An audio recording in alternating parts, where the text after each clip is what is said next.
बिस्मिल्लाहिर्रहमानिर्रहीम। अस्सलाम वालेकुम everyone, my name is doctor Ishrat. आज की इस वीडियो में मैं आपसे एक्नी पिंपल के बारे में इंफॉर्मेशन शेयर करूंगी। आज की इस वीडियो में आपको बताऊंगी एक्नी क्या है, पिंपल्स क्या हैं, इनकी वजूहात क्या हैं, इनका ट्रीटमेंट क्या है और कुछ यूज़फुल टिप्स बताऊंगी। सबसे पहले आपको बता दूं एक्नी होते क्या हैं, ये क्या है, इनकी डेफिनेशन क्या है। हमारी जिल्द में कुछ ग्लैंड्स होते हैं जिनको सेबेशियस ग्लैंड्स कहते हैं। वो जब सेबेशियस ग्लैंड्स एक्टिवेट हो जाते हैं जिसकी वजह से सीबम प्रोडक्शन जो होता है वो बढ़ जाता है और जिल्द बहुत ज़्यादा ऑयल प्रोड्यूस करना शुरू कर देती है। और वो ऑयल जो पोर से निकलता है, अगर मसाम या पोर्स ब्लॉक हों किसी भी वजह से, अगर वो पोर्स ब्लॉक होंगे डस्ट से, पसीने से, मेकअप की वजह से, तो उधर ऑयल जो है वो बाहर निकल नहीं पाता, जिसकी वजह से सीबम पोर्स बंद होने की वजह से वहाँ पे एक्नी या पिंपल्स बन जाते हैं। ये एक्नी की डेफिनेशन थी। अब इसकी कुछ कॉमन रीजंस बताऊंगी। वैसे तो इसकी बहुत सारी रीजंस है लेकिन कुछ वजूहात बताऊंगी जो कॉमनली है। Number 1, acne most commonly younger age में ज़्यादा होती है, जैसे कि 14 से 15, 15 से 25 के दरमियान, लेकिन लेट एज में भी आ सकती है। एक्नी की बहुत सारी वजूहात होती हैं। जो मोस्ट कॉमन रीजंस हैं वो हार्मोनल इनबैलेंस भी हो सकता है।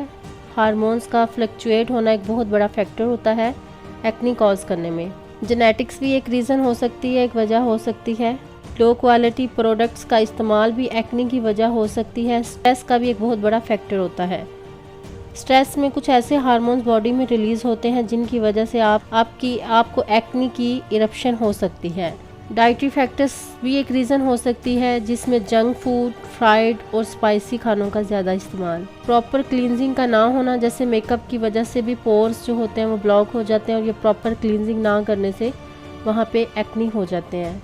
अब इसके ट्रीटमेंट और कुछ टिप्स पे बात करेंगे। टिप नंबर 1, अगर फेस पे दाने निकल आते हैं तो उसे बिल्कुल मत छुएं, ना उसको किसी पिन से निकालें, ना नोचें, क्योंकि ऐसा करने से जो एक्नी स्कार्स या खड्डे पड़ जाते हैं वो बाद में बिल्कुल ठीक नहीं होते। ऑयली और फ्राइड चीज़ों का इस्तेमाल बंद कर दें। सब्जियां, फ्रूट्स, इनका इस्तेमाल बढ़ा दें। ड्राई फ्रूट्स का भी इस्तेमाल कम कर दें, क्योंकि ड्राई फ्रूट्स भी जो है ये इसको एक्टिवेट करते हैं। प्रॉपर फेस की क्लींजिंग ज़रूर करें, स्पेशली वो फेस वॉश या क्लींजर जिनमें सैलिसिलिक एसिड हो, वो एक्नी को काफ़ी बेटर करने में हेल्पफुल होते हैं। और ऐसे फेस वॉश या क्लींजर जो होते हैं वो सीबम की प्रोडक्शन को भी कंट्रोल कर लेते हैं।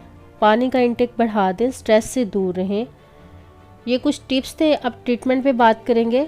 सीवियर एक्नी हो तो फिर डर्माटोलॉजिस्ट से कंसल्ट करें, वो आपकी स्किन के अकॉर्डिंग एंटीबायोटिक्स या कुछ टॉपिकल प्रोसीजर्स करेंगे।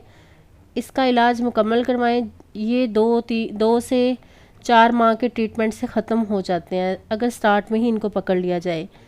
लेकिन दानों के बाद जो खड्डे बढ़ जाते हैं वो किसी तरह, किसी लेज़र, किसी मेडिसिन से ख़त्म नहीं होते। और इसका जो मेडिकेटेड ट्रीटमेंट होता है वो अकॉर्डिंग टू पेशेंट की स्टेजिस, स्किन स्टेजिस पे होता है कि एक्नी जो है वो किस स्टेज पे है। ये थी तमाम इन्फॉर्मेशन एक्नी पिंपल्स के बारे में। अगर आपको मेरी वीडियो पसंद आए तो प्लीज़ इसको लाइक करें, मेरे चैनल को सब्सक्राइब करें और शेयर करें।